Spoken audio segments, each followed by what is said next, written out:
After MobLand Season 2, confirmation, Pierce Brosnan and Helen Mirren's exciting Netflix movie releases in 2 months. What if I told you the most unexpected, underrated, and potentially genre-defining mystery movie of the year is being quietly dropped by Netflix in just 2 months? And what if the stars leading it, Pierce Brosnan and Helen Mirren, just reunited, weeks after shaking up television in MobLand? But here's where it gets eerie. This reunion isn't what you think. This time, they're not playing lovers. They're not even enemies. They're something else entirely, tied together in a twisted, brain-bending mystery where every smile hides a clue, and every clue might lead to a killer. Netflix hasn't advertised it much, but behind the curtains, this project is being quietly engineered by one of Hollywood's most legendary directors, and it's based on a book that fans call cozy until the blood hits the floor. Still curious? Then stay with me, because what Helen Mirren and Pierce Brosnan are doing this August might just redefine everything you thought you knew about mystery storytelling. But here's the real twist. This movie is connected to something much deeper, something that started decades ago, something buried beneath the glitz of their careers. And now, it's resurfacing fast, so grab your seat and don't blink, because what's coming next is no ordinary Hollywood comeback. It's a secret reunion 40 years in the making, and it all begins with a murder.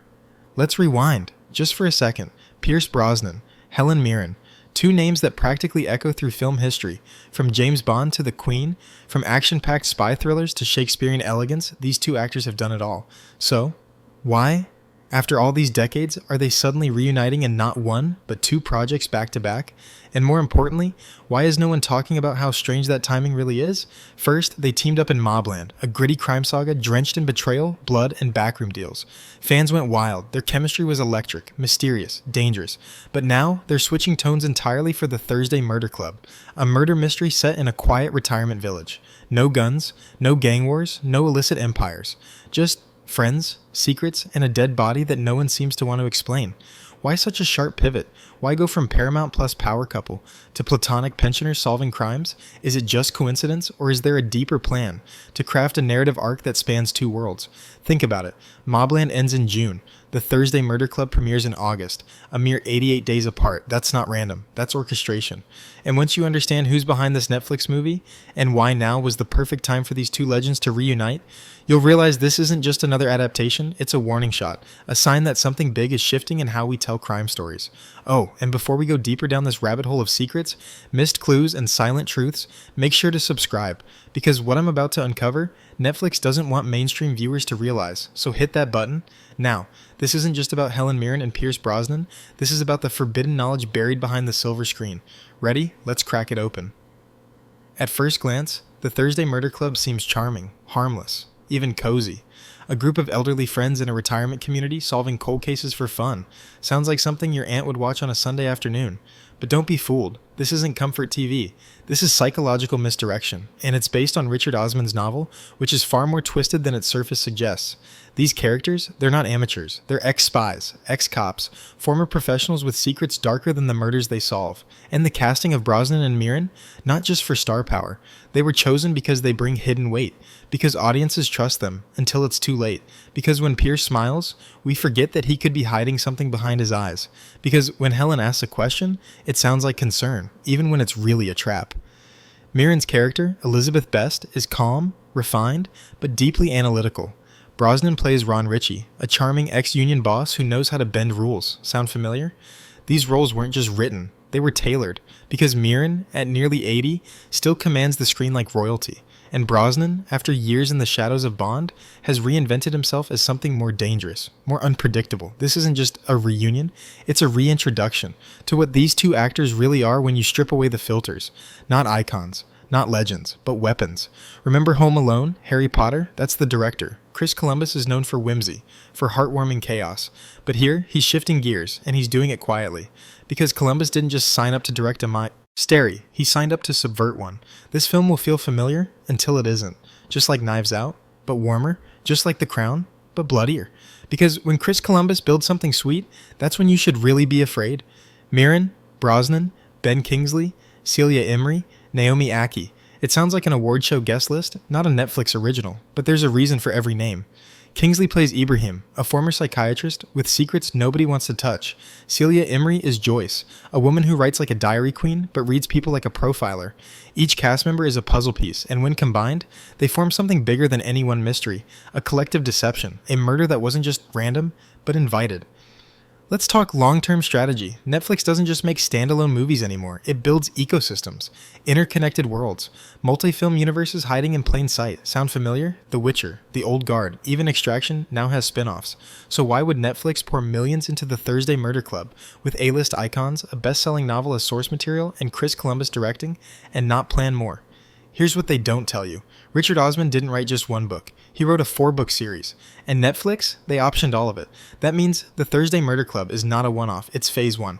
This film is a test, a calculated experiment to see if audiences are ready for something new. A cozy crime cinematic universe, masked in warmth, but riddled with death. Netflix knows the risk, but they're betting on one thing, the charisma of Helen Mirren and Pierce Brosnan. Because if these two legends can sell murder as afternoon tea, then they can lead an entire genre renaissance. Let's go back, way back. The year was 1980. Before GoldenEye, before The Queen, before any of this, Pierce Brosnan and Helen Mirren were cast together in The Long Good Friday, a dark British crime drama that now lives in cult film infamy. But here's what most people don't know. That movie wasn't supposed to be their movie. They were background, supporting players. But something strange happened on set, something even the director couldn't fully explain.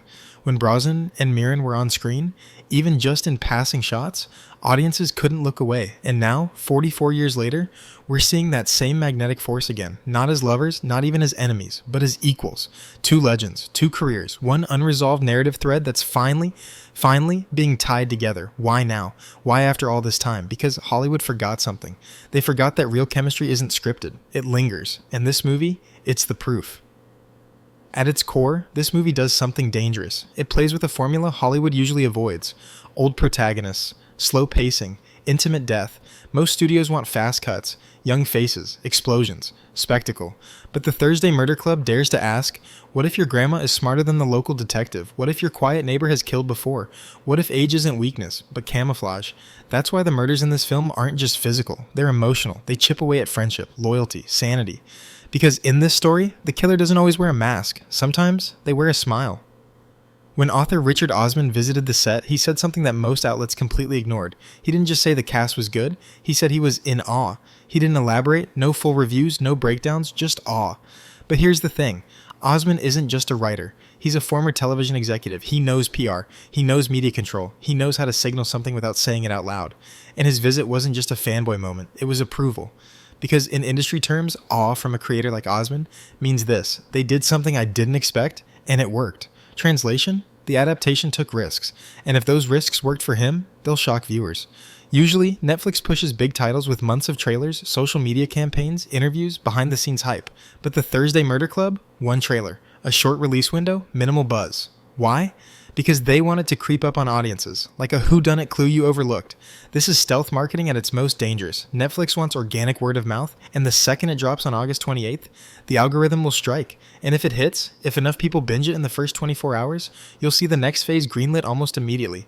Because this is Netflix's weapon. Soft launch, viral rise, franchise birth, just like The Queen's Gambit, just like Beef. Let's be honest, murder mysteries haven't been cool in years. Then came Knives Out, then came Only Murders in the Building. And now, we're in a golden comeback for the genre. But here's the catch. Most of these new murder mysteries lean into irony, flash, style. The Thursday Murder Club does the opposite. It leans into warmth, trust, emotional intimacy.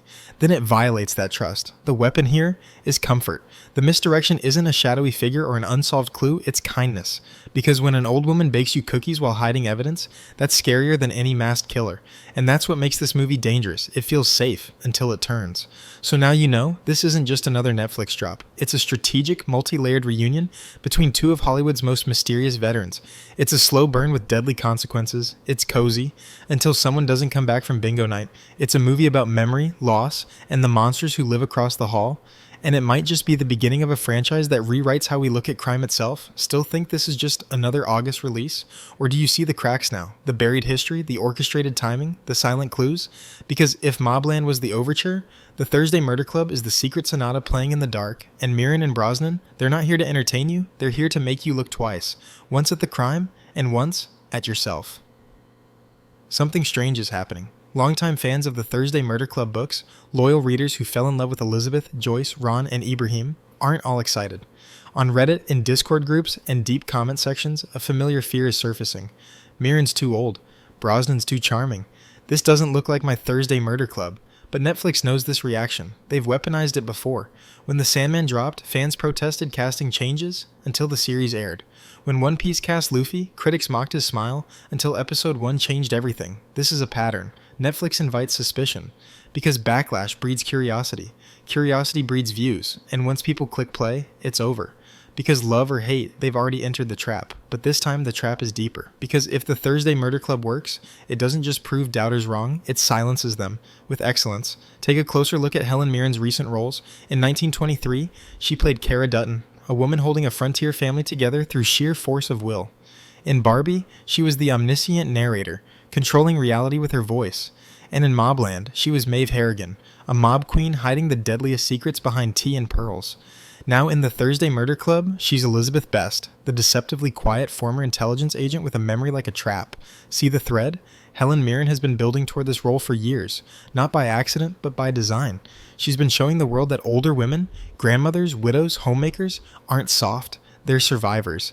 And now Elizabeth Best is the culmination. She's not solving murders because she's bored. She's solving them because she's done it before, and she's trying to make sure the world never sees her for what she truly is, not a retiree, but a weapon. You thought Ron was the comic relief? The charming, retired union man with a soft heart and a loud laugh? Look closer. Ron Ritchie in the books has layers. Anger, guilt, a thirst for justice that borders on obsession. But Brosnan doesn't just play Ron. He transforms him. Because this isn't Bond anymore. This is post-Bond Brosnan, the one who's seen what charisma hides. And rumor has it, his performance in the Thursday Murder Club includes a monologue so quietly chilling, test audiences sat in silence for 45 seconds after the scene ended. No music, no dialogue, just stillness. Netflix hasn't confirmed this, but someone who was at that screening said it wasn't acting, it was a confession in disguise. If that's true, then Ron might be more than just a puzzle piece, he might be the next killer. Now here's where things go off the rails, and this is pure theory territory, babe, but listen close. Some Redditors on our fan theories have picked up on something disturbing. In MobLand, Mirren and Brosnan play a married couple running a crime empire. In the Thursday Murder Club, they play two unrelated friends in a retirement village. MobLand ends with their characters going into witness protection. The Thursday Murder Club opens with characters who refuse to talk about their pasts. Coincidence or cover-up? Imagine this. What if the Thursday Murder Club isn't an alternate story, but the continuation of MobLand, under new identities? What if Netflix is testing the waters for a cinematic crime timeline, one that spans generations, genres, and tones? Mirren and Brosnan wouldn't be reprising roles, they'd be hiding them. A genre shift so subtle, no one would see it coming. Until now. Let's go back to the trailer. There's a line that slips past most viewers. Sometimes it's not about who committed the crime, it's about why we keep looking away. That's not just a teaser, it's a message. Because in the Thursday Murder Club, the killer might not be a character, it might be something bigger. Regret, aging, institutional neglect, trauma. This story isn't just about solving a murder, it's about looking back at a life full of secrets and realizing maybe the worst things we did to ourselves. And that is the darkest twist of all.